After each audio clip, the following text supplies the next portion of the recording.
あるなあれ。皆さんこんにちは。こんにちは。ワイルドラバーマーケットのやすと井口です。今日よろしくお願いします。こちらこそお願いします。はい、今回なんですけど、はい。強くなるためにこれを知っといてみたいな。あどんな練習する上でもこの意識忘れたらもう絶対上手くならんみたいなところを僕の考えをちょっとねお話しさせていただこうかなと。で特にやっぱり中学生高校生、時間限られてるじゃないですか。限られてる。で僕たち社会人なんでね、あと何十年も先できるわけですよ。やろうと思う。でも中学生ってもう実質入学して引退するのは2年、そうですね。実質2年ちょうどぐらいですね。2年ぐらいですね。で高校生もまあ似たようなもんですね、2年ちまょあそうですよね。受験のこと考えてたらもう2年ぐらいですよね。いやまあ引退までそんなもんですからね。だから限られた時間でめちゃくちゃ上手くならないと試合で結果残せないんですよね。だからこう安定して勝てる選手になるための意識をちょっとお伝えしたいなと思いますのでよろしくお願いします。お願いします。まず1個目すっごい大事な意識なんですけど、よく僕たちミスしないとか台に入れるって言うじゃないですか。めっちゃ言ってる。めっちゃ言ってるじゃないですか。でも本当その通りなんですけど、めっちゃ言ってる。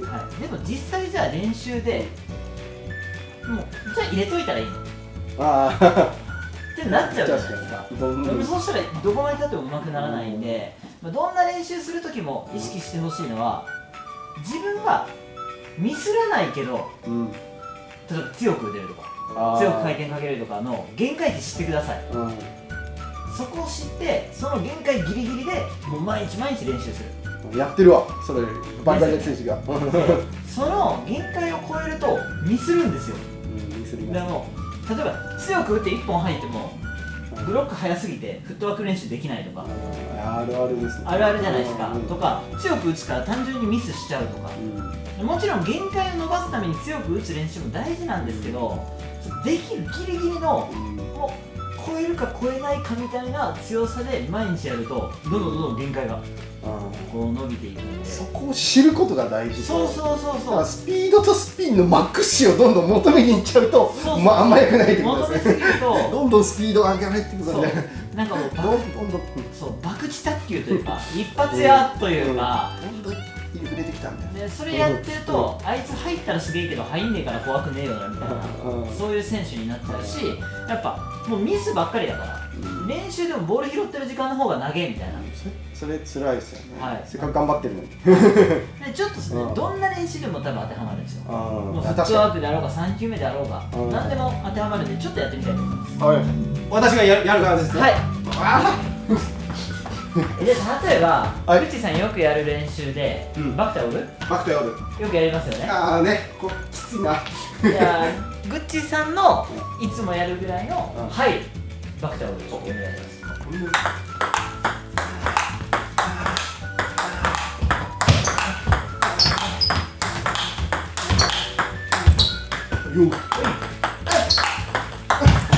厳しい。動いてないよ。足動いてない。足動いて。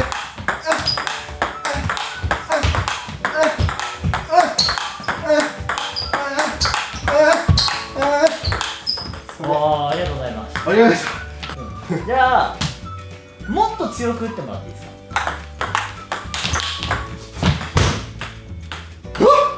無理。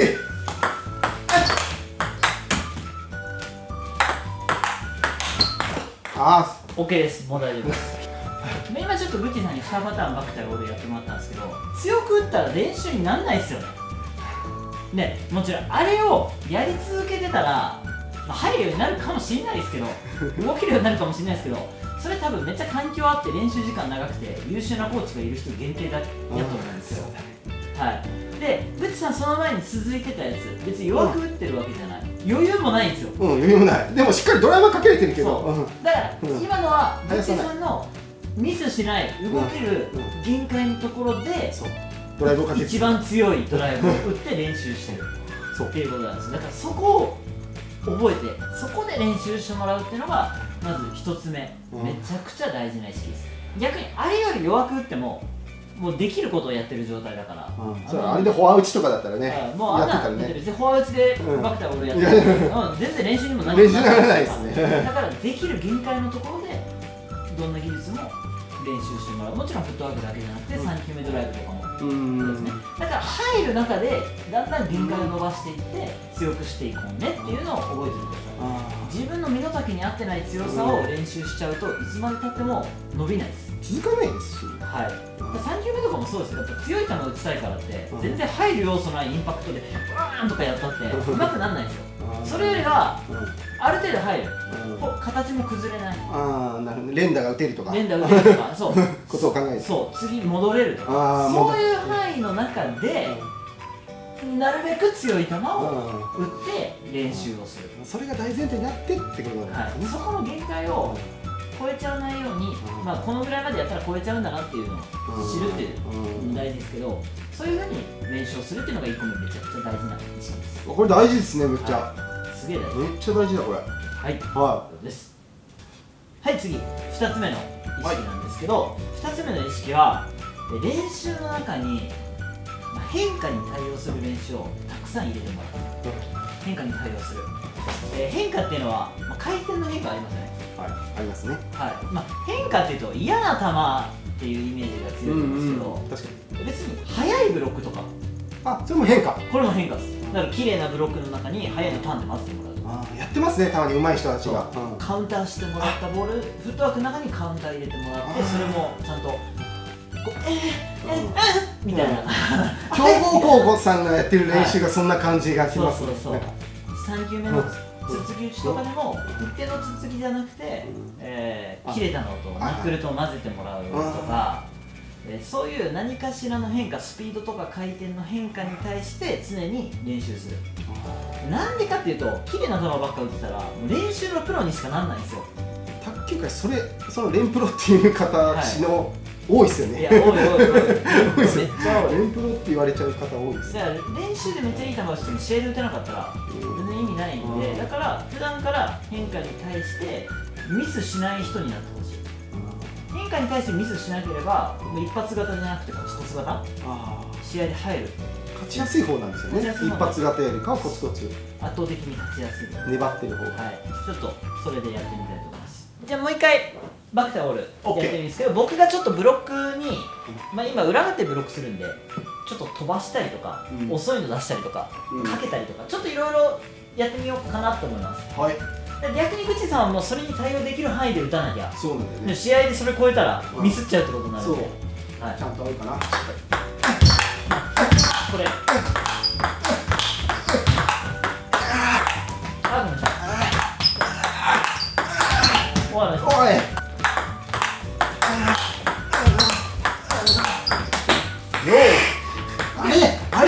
あれめっちゃ試合できません？ドライブキュンってかけ返されるやつ。相手がうまいと格上相手とかだと来る、あの球。そうですね、オープン大会の決勝とか行くと来るじゃないですか。あれを練習で取る練習しとかなきゃいけないんですよね。あれを返さなくちゃいけないんだよね。だからそういう意識でフットワークやると、さっきまでの綺麗なブロックでずっとやってるのよりもう一段質上がるんですよ。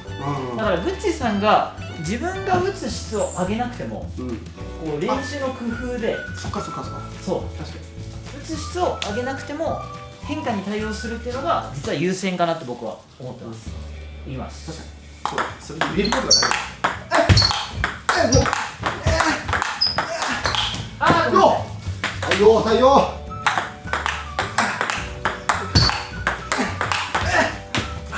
今伸ばす弾くみたいな。ダリーいただいた。ダリーけどめっちゃ練習になる。ちょっともう一回。めっちゃ練習になる。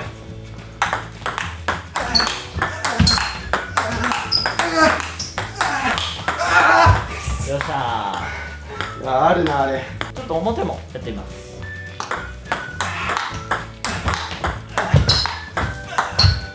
終わる。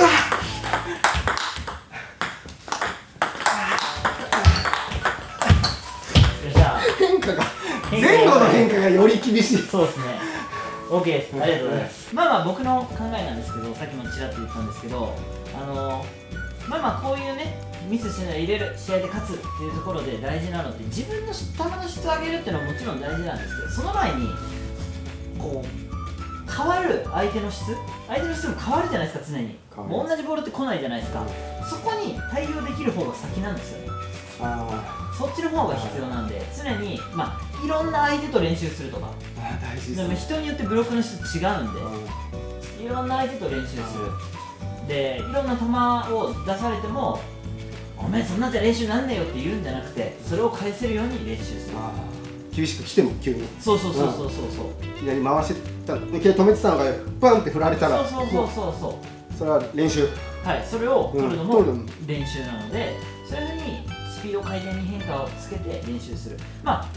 今みたいに僕表でやったらラバーで変化がつくっていうのもある。そう。ガネ君とかだったら粒使ってるんで、粒の変化また変化が違うと思うんですよ。僕結構前とかだとガネ君とよく練習してる時はフットワークの中にいつでもいいから粒混ぜてとか、粒の練習してる時に裏面の裏のブロックポンって1本混ぜてとか、いやそれいやめちゃくちゃ神経使うじゃないですか。止まるボールメインの中に急にそう伸びる球が全くね違うそうでも、球きます。